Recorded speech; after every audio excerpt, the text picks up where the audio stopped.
Conversion de saint Paul apôtre. Conversion de Saul. 9, 1, 30. Quant à Saul, il respirait toujours la menace et le meurtre contre les disciples du Seigneur. Il se rendit chez le grand prêtre et lui demanda des lettres pour les synagogues de Damas afin de pouvoir arrêter et amener à Jérusalem les partisans de cet enseignement qu'il trouvait, hommes ou femmes. Comme il était en chemin et qu'il approchait de Damas, tout à coup, une lumière qui venait du ciel resplendit autour de lui. Il tomba par terre et entendit une voix lui dire « Saul, Saul, pourquoi me persécutes-tu » Il répondit « Qui es-tu, Seigneur » Et le Seigneur dit « Moi je suis Jésus, celui que tu persécutes. Lève-toi, entre dans la ville, et on te dira ce que tu dois faire. » Les hommes qui l'accompagnaient s'arrêtèrent, muets de stupeur. Ils entendaient bien la voix, mais ils ne voyaient personne. Saul se releva de terre. Malgré ses yeux ouverts, il ne voyait rien. On le prit par la main pour le conduire à Damas. Il resta 3 jours sans voir, il ne mangea ni ne but rien.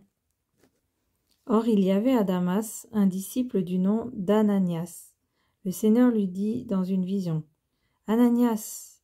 Il répondit « Me voici, Seigneur. » Le Seigneur lui dit alors « Lève-toi, va dans la rue qu'on appelle la droite, et dans la maison de Judas, demande un dénommé Saul de Tarse. » En effet, il prit, et il a vu en vision un homme appelé Ananias entrer et poser les mains sur lui, afin qu'il retrouve la vue. Ananias répondit « Seigneur, j'ai appris de beaucoup tout le mal que cet homme a fait à tes saints à Jérusalem. Et ici, il a plein pouvoir de la part des chefs des prêtres pour arrêter tous ceux qui font appel à toi. » Mais le Seigneur lui dit « Vas-y, car cet homme est un instrument que j'ai choisi pour faire connaître mon nom aux non-juifs, aux rois et aux Israélites. Je lui montrerai tout ce qu'il doit souffrir pour moi. » Ananias partit.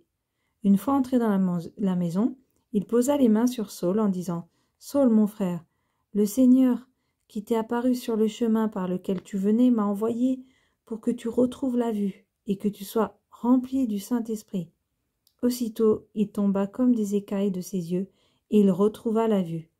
Il se leva et fut baptisé.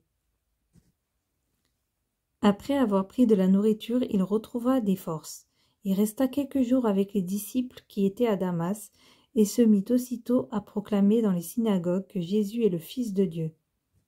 Tous ceux qui l'entendaient étaient stupéfaits et disaient « N'est-ce pas l'homme qui persécutait à Jérusalem ceux qui font appel à ce nom-là? Et n'est-il pas venu ici pour les arrêter et les conduire devant les chefs des prêtres ?» Cependant, Saul se fortifiait de plus en plus et il confondait les Juifs qui habitaient Damas en démontrant que Jésus est le Messie.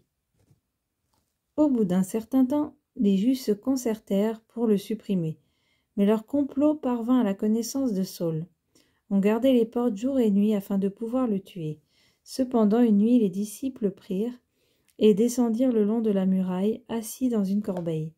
Arrivé à Jérusalem, Saul essaya de se joindre aux disciples, mais tous avaient peur de lui car ils ne croyaient pas qu'il était un disciple. Alors Barnabas le prit avec lui, le conduisit vers les apôtres et leur raconta comment, sur le chemin, Saul avait vu le Seigneur, qui lui avait parlé et avec quelle assurance il avait prêché à Damas au nom de Jésus. Saul allait et venait avec eux dans Jérusalem et s'exprimait en toute assurance au nom du Seigneur. Il parlait aussi et discutait avec les hellénistes, mais ceux-ci cherchaient à le supprimer. L'ayant appris, les frères l'emmenèrent à Césarée et le firent partir pour Tarse.